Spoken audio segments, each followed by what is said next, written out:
Assalamualaikum teman-teman, balik lagi sama Noni.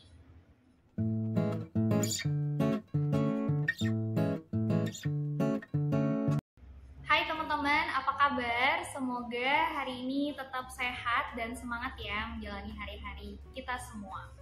Nah, kali ini saya mau membicarakan tentang kecemasan. Nah, saya ditemenin sama temen di organisasi namanya Mbak Nobelina. Halo Mbak Nobel. Halo Noni. Assalamualaikum. Waalaikumsalam warahmatullahi wabarakatuh. Sehat Mbak Nobel hari ini? Sehat. Alhamdulillah. Nah, hari ini tuh kita mau ngobrolin tentang kecemasan. Nah, sebelumnya saya mau kenalin nih Mbak Nobel. Ini adalah seorang psikolog di rumah sakit di Yogyakarta. Nah, beliaunya sekarang lagi bertugas dan kita akan sharing-sharing dengan teman-teman sebenarnya apa sih kecemasan itu dan bagaimana cara penanganannya. Oke teman-teman, nah sebelumnya saya mau kasih sebuah gambaran nih. Di tahun 2022 kan kita tahu sendiri bahwa COVID-19 itu melanda dunia dan pastinya manusia merasakan dampak yang sangat besar, iya nggak? Dan setelah itu kan kita terus diperkenalkan tuh dengan new normal atau sistem keadaan normal yang baru, yang dimana manusia itu baru pertama kali merasakan hal tersebut. Nah, dari keadaan tersebut terkadang manusia bisa meresponnya dengan berbagai macam ya. Nah, salah satunya adalah kecemasan. Terus kalau dari pengalaman saya merefleksikan diri saya bahwa kecemasan yang mungkin sering saya alami adalah ketika banyak sekali deadline pekerjaan ataupun banyak pekerjaan yang harus diselesaikan pada satu waktu. Nah, selain itu konsumsi media sosial yang berlebihan pada saat itu juga membuat diri saya mengalami kecemasan. Nah, untuk lebih memahami terkait kecemasan itu sendiri, kita akan ngobrol dengan Mbak Nobel, selaku psikolog, dan kita akan tahu penjelasannya dari Mbak Nobel ya. Nah, Mbak Nobel, jadi untuk pertama kita kan harus tahu dulu tuh, benar nggak, apa pengertian dari kecemasan. Nah, sebenarnya pengertian dari kecemasan itu apa sih Mbak? Bisa tolong dijelaskan? Oke, kalau pengertian kecemasan ya, gitu. Ya. Kalau pengertian kecemasan nih menurut tokoh ya, teorinya kecemasan menurut Swatch tahun 2000 itu mengatakan bahwa keadaan emosional negatif yang ditandai dengan ketegangan berdasarkan firasat dan gejala somatis. Jadi seperti jantung berdebar, kemudian berkeringat, gitu. Seringkali juga kesulitan bernafas. Jadi untuk mudahnya tuh rasa cemas yang berlebihan nih Noni, dari berbagai hal. Jadi banyak hal ya, misalnya banyak informasi atau rasa khawatir akan terjadi sesuatu hal ke depannya gitu, itu rasa cemas. Mungkin dari teman-teman ada yang sering mengalami hal itu, mungkin kayak gitu. Kalau dari Noni gimana? Sering mengalami hal itu atau gimana? Iya, jadi pengalaman mengalami kecemasan itu yang tadi udah disebutkan. Jadi misalkan waktu itu lagi dikejar-kejar deadline kerja, terus itu di dalam hati itu ada rasa yang berdebar, ya itu tadi juga benar. Jadi jantung tuh rasanya lebih cepat berdetak. Oh iya. Oke. Jadi dari yang Noni cerita ya, jadi Noni punya pengalaman terkait dengan kecemasan. Ya benar, jadi ada beberapa ciri-ciri kecemasan ya, bisa dari kita lihat. Ciri-ciri itu ada 3 hal sebenarnya teman-teman yang bisa kita lihat. Cemas dari ciri yang pertama, cemas karena fisik gitu ya. Orang bisa kita lihat dari fisiknya. Misalnya jantungnya itu detaknya lebih cepat dibandingkan biasanya. Kadang-kadang kita ada ya duduk tenang gitu ya Noni ya. Itu kan jantungnya detaknya biasa aja tuh ya. Tapi kalau cemas, nah itu jantungnya bisa bekerja 2 kali sampai 3 kali, itu kayak mau copot. Ibaratnya kalau kita bilang kayak mau copot, nah itu biasanya udah ciri-ciri cemas. Tapi tidak bisa hanya satu ciri-ciri aja, oh jantung berdetak cepat itu terus kita cemas. Enggak, kali aja jatuh cinta ya kan, kali aja ketemu dengan sosok yang disuka gitu kan, itu juga jantungnya berdetak lebih cepat, jadi bukan cemas. Gejala lain itu bisa kita lihat dari behavior nih ya. Behavior itu pelaku. Ketika muncul situasi, mungkin situasi yang tidak menyenangkan gitu, kemudian dia menghindar gitu ya.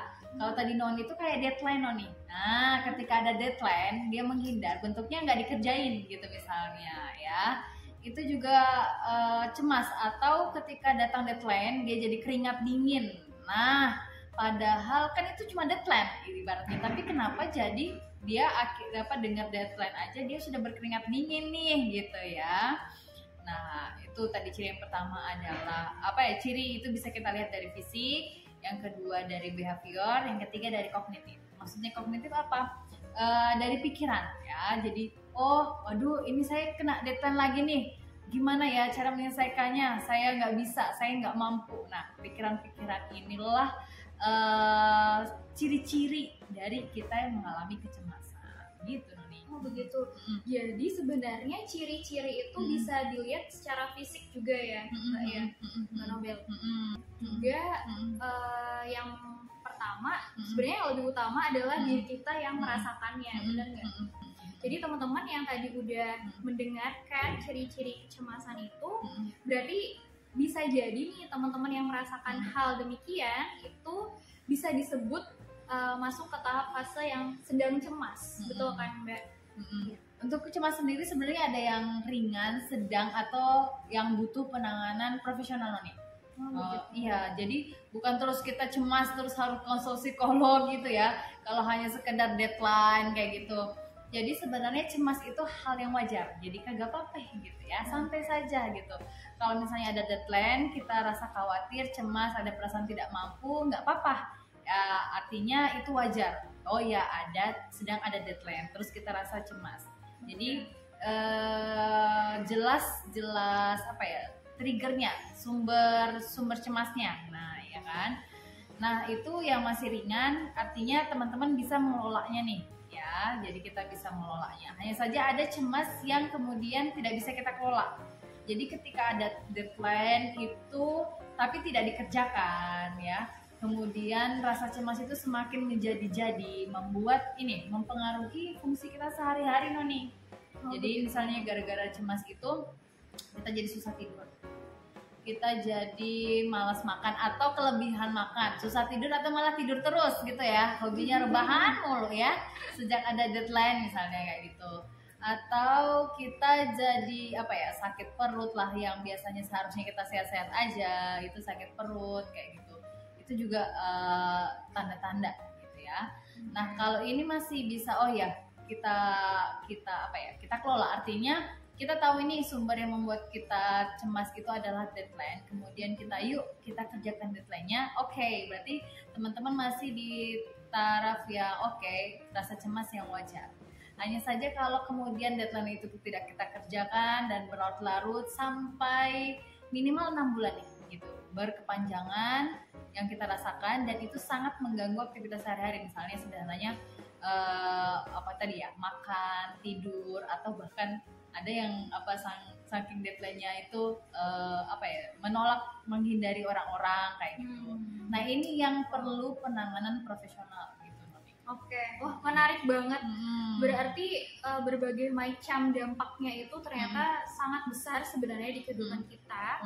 Dan sebenarnya tadi yang sudah dijelaskan oleh Mbak Nobel itu, mungkin teman-teman di sini sering merasakannya, tapi bingung untuk bagaimana cara saya bisa keluar dari lingkaran yang kurang baik itu. Nah, pasti kan teman-teman mau tahu tuh cara penanganannya gimana dan bagaimana sih saya bisa keluar dari hal yang tidak mengenakan itu. Nah, cara penanganannya yang lebih bagus bagaimana Mbak? Oke, jadi memang perlu kita kelola rasa cemas itu gitu ya. Ya, artinya yang pertama adalah kita sadari bahwa rasa cemas itu hal yang wajar. Tiap orang itu punya rasa cemas itu adalah sikap waspada ya. Jadi sikap waspada itu nggak apa-apa, biar kita lebih berhati-hati gitu. Nah, kemudian yang kedua, ketika kita sadari, kita kelola. Kalau saya cemas, kemudian apa yang bisa saya lakukan gitu ya.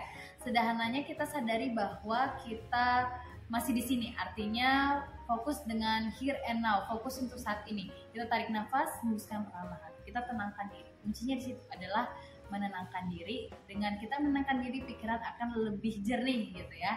Ketika lebih jernih, kita akan tahu nih apa yang bisa kita lakukan ya. Nah itu baru pelan-pelan kita latihan. Jadi ini kita latih terus. Kita sadari, kemudian kita kelola ya. Kita tenangkan diri, kemudian yuk kita melakukan aktivitas. Ada juga yang bisa dilakukan, tipsnya itu ini, boleh kita aktifkan 5 panca indera kita, Noni. Udah pernah dengar belum? 5 panca indera. Ya. Apa aja Mbak? Apa? Sekalian tes aja Noni. Yang pertama, ayo panca indera apa ini? Mata. Mata atau penglihatan nih teman-teman ya. Jadi kita aktifkan 5 panca indera. Yang pertama penglihatan lewat mata. Jadi sebutkan 5 benda yang saat itu kita lihat gitu. Misalnya saat ini Noni lihat apa aja nih? 5 apa aja tuh? Gelas. Bagus. Apalagi? Di sini galon. Galon, ada galon terus. Ada kursi, meja, televisi. Oke, ada 5 udah ya yang Noni lihat. Oke, panca indera kedua apa nih? Penciuman. Oke, penciuman gitu. Jadi kita aktifkan nih. Pada saat rasa cemas itu muncul gitu. Kita sedang mencium apa ya? Apakah lagi hujan? Terasa ya bau hujan seperti apa misalnya? Atau apa yang kita rasakan saat itu?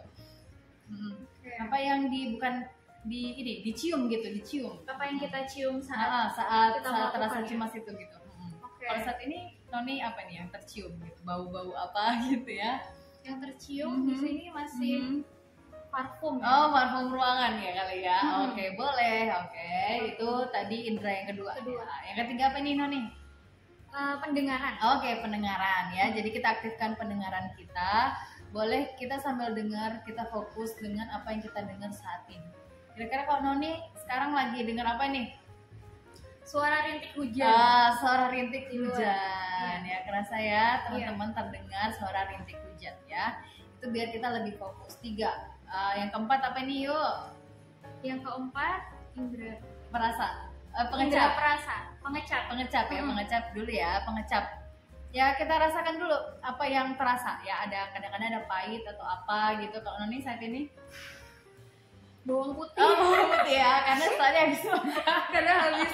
Oke, karena tadi habis makan ya. Jadi yang penting saya merasakan betul. Gitu ya. Jadi aware, jadi lebih aware dan kita sadari. Kadang kalau cemas itu kan pikirannya rada kemana-mana tuh ya, jadi overthinking kayak gitu. Makanya kita aware dengan kondisi kita saat ini gitu ya. Baik. Yang terakhir apa yuk? Betul, sentuh perasa ya. Kita perabaan ya, perabaan. Jadi kita sentuh, apakah kadang-kadang suka makanya sentuh-sentuh apa ya? Ya baju mungkin ya, halus, apa kasar. saja ya? Ya, tapi lebih yang ke boleh apa aja, tinggal kita sentuh aja gitu. Kita sentuh, kita raba bahwa kita sedang fokus di saat ini. Boleh sambil kita hentak-hentakan kaki juga boleh, sambil ya kita raba baju kita itu boleh. Itu biar kita here and now fokus untuk saat ini gitu. Jadi fokus yang kemana-mana itu ditarik kembali, fokus dengan diri kita saat ini dengan mengaktifkan 5 panca indera ini. Wah, menarik banget. Dan ini sebenarnya ilmu baru bagi saya juga, bahwa kita mengaktifkan 5 panca indera itu sangat penting saat kita mengalami kecemasan. Dan yang tadi dari awal juga disampaikan bahwa kita harus menerima rasa cemas itu terlebih dahulu. Mungkin kita harus menyadari dulu bahwa saya lagi cemas gitu. Dan kemudian kita terima dan kita lakukan here and now tadi. Nah, teman-teman yang sedang cemas atau lagi nggak enak hatinya bisa mencoba cara yang tadi. Oke, terus bagaimana sih Mbak kalau misalnya nih dari langkah-langkah yang sudah kita lakukan tadi ternyata belum berhasil nih untuk mengurangi kecemasan dalam diri kita gitu. Nah, itu kira-kira langkah-langkah selanjutnya seperti apa? Oke. Yang teman-teman pastikan dulu udah mencoba ya gitu ya. Jadi ketika cemas sudah coba berupaya yang sudah kita coba lakukan. Nanti kita kelola ya diri kita sendiri. Jadi kalau memang belum berhasil berarti teman-teman butuh bantuan profesional gitu. psikolog gitu atau dokter gitu. Jadi ke psikolog itu nggak apa-apa teman-teman ya, kita ngobrol-ngobrol aja, katanya sih ngobrol-ngobrol aja, tapi nanti untuk sesi selanjutnya bisa langsung dirasakan gitu ya, insya Allah. Nanti sih kita sesi konsultasi, harapannya kan teman-teman bisa apa ya, mengurangi kecemasan dan lebih produktif gitu ya, dan lebih positif gitu, lebih semangat. Oke, berarti bisa datangi psikolog Betul. di rumah sakit ataupun sebenarnya di puskesmas ada. Kalau di ya? Jogja ada ya. Di Jakarta juga ada. Dan mungkin ini untuk lebih detailnya lagi, pelayanannya itu termasuk dalam paparan BPJS nggak sih Mbak? Oh, kalau untuk pelayanan psikolog gitu ya. Kalau untuk pelayanan psikolog itu tercover BPJS jika ada rujukan dari DPJP atau dokter penanggung jawab. Jadi kalau teman-teman mau ke psikolog dengan BPJS perlu menggunakan prosedur BPJS yang ada. Kemudian dari DPJP-nya nanti teman-teman menemui DPJP-nya dan minta diarahkan ke psikolog. Gitu. Oke, baik. Jadi bisa menggunakan BPJS dengan prosedur-prosedur yang tadi sudah dijelaskan. Wah, menarik banget untuk ngobrolan kita hari ini, disambut dengan geledek-geledek, geluduk-geluduk, karena memang di sini lagi mau hujan, sudah hujan. Dan semoga untuk bincang-bincang hari ini bermanfaat dan semoga kita bisa menetralisir kecemasan kita.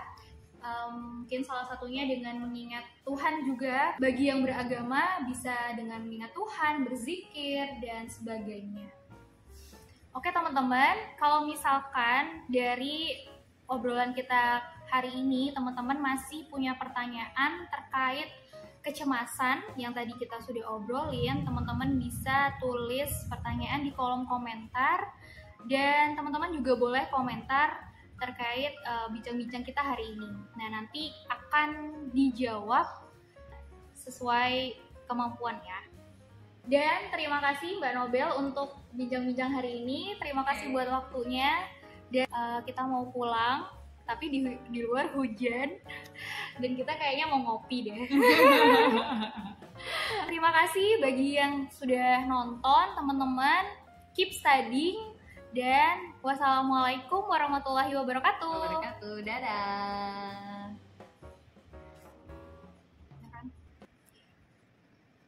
Oke. Terus aku ngomong sama Mbak, terima kasih Mbak. Berarti pengertiannya dulu. Misalnya gitu. Terus nanti bisa di-cut gitu.